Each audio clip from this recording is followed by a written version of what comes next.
Good morning everyone. আর আজকে মঙ্গলবার, মানে হচ্ছে জয় হনুমানজি, কি জয় বজরং বলি। গুড আর মর্নিং মুখে এভরিওয়ান। আজকে প্রচুর হাসি, কারণ আজকে বিয়ে করেছিলাম 21 বছর আগে। হাসি না থাকার কথা না, সেটা অন্য কারোর হতে পারে। আমার যতবার এরকম অ্যানিভার্সারি আসবে ততবারই আমি আনন্দ পাবো আর হাসবো।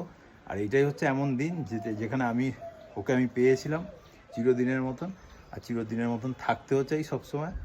জানি আপস অ্যান্ড ডাউনস থাকবে জীবনে। কি তুমি কিছু বলো?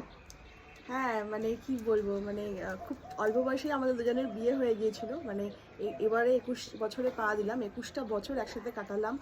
অনেক মানে দুঃখ, ভালোবাসা, বেদনা, অভিমান, ঝগড়া সব কিছুই ছিল। বাট কুণাল সবসময় কি বলবো, কখনো বাবার মতো আগলে রেখেছে, মায়ের মতন স্নেহ দিয়েছে, বন্ধুর মতন পাশে দাঁড়িয়েছে, আবার শত্রুর মতন কাঁদিয়েছে। তবে হ্যাঁ, একটা কথা বলতে পারি যে মানে জীবনটা আমাদের পুরো একদম কি বলবো, প্রচুর মানে আর কি। ঢেউ কখনো বড় বড় ঢেউ এসছে, ঠিক আবার করে নিয়েছে। হ্যাঁ হ্যাঁ, কিন্তু একটা কথা কি, যে কুণালের হাত ধরেই বড় হয়েছি আর কুণালের হাত ধরেই বুড়োই হতে চাই। একদম, এটাই জীবনের মোটো। আর মানে জীবনের প্রথম পুরুষ যে এসেছিল সেই থেকে গেছে, আর কোনো জীবনে আসেনি। কুণালের অনেক এসেছে, হ্যাঁ, ছোটখাটো অনেক এসেছে, কিন্তু আমার জীবনে কুণালই প্রথম আর কুণালই শেষ। সেটা আমারও তাই। আমারও জীবনের মোটো হচ্ছে এখন তাই না।